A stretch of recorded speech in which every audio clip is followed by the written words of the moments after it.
I don't think there is a standard model for security tokens yet. I feel like a lot of companies are borrowing from traditional securities, traditional models of equity and things like that. But with crypto, there's a lot of room for innovation, and I think there's still going to be a lot to come that people haven't quite thought of yet. I think the rise of the ICOs in 2017 is it really shows how much of an opportunity was being underserved by the current financial structures of funding for startups, and that's really one of the main issues that took businesses to consider other type of investment vehicles and fundraising vehicles, which is an ICO. It's just a lot of these businesses were not being served correctly by current financial industries. So like we learned today, venture capital has been turned on its head forever, and ICOs are a great new way to, if managed correctly, raise these funds that companies need badly to take things global. I think 2018 is going to be a really interesting year to see how security tokens develop. Right now, from everyone I'm talking to, people know that that's the direction we're moving in, but there's still a lot of wait-and-see mentality. So I think there'll be a lot more clarity by the end of the year into 2019. The rise of security tokens in 2018, I think, is an unfortunate event. I just believe that there's a bit of a miscommunication with the SEC. I mean, they need to either define what a security token is, or they need to allow utility tokens to exist, because the rest of the world is not on board with that. They're going ahead and allowing innovation to happen. The SEC in the US has really stifled that. With us, we're a Reg D in the US, and we have to be a security token, but if you give us a full security framework, we're more than willing to assign equity and pay out dividends and voting rights. But we can neither do that, nor can we do a utility token, which we truly are at the heart. So I think there needs to be more analysis, and they need to act quicker, because other places in the world are far ahead of the US. I think there's still a role for utility tokens, and it's kind of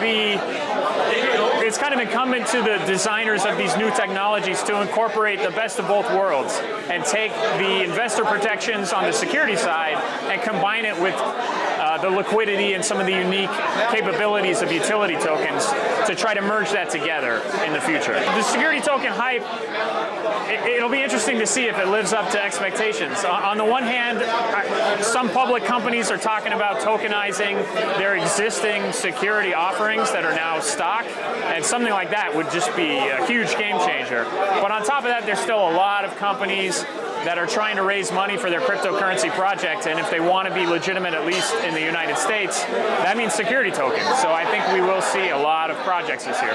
Historically, the way we raised money for venture was to raise money from friends and family, then angels, then a venture capital A round, then a B round, then a C round.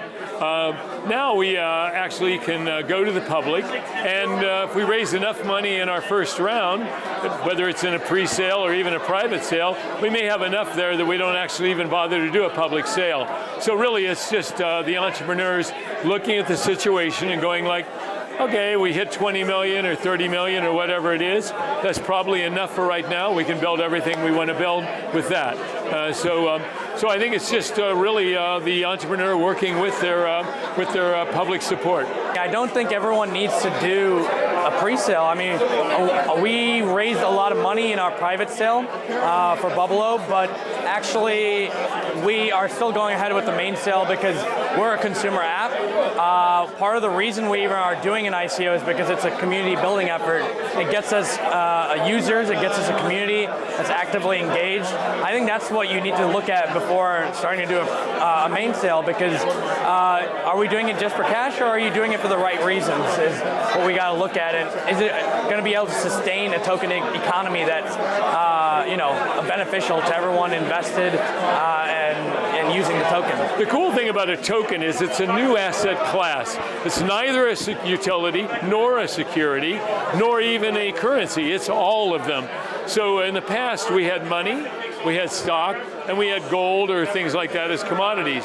The token actually can function as any one of those things, and probably other things as well. The token's a new animal, and so it doesn't really fit in any of the old categories, although it can fit in them somewhat. It can be used like a security, it can be used as a currency, it can be used as a commodity, but it's not any one of those things. So it's going to take us a while to learn about them and how to govern them. In the meantime, SEC and everybody's going to have a lot of concerns about them and try to apply old models to them. They're not going to work very well, and we're going to take us a while to learn what they really are and how we use them.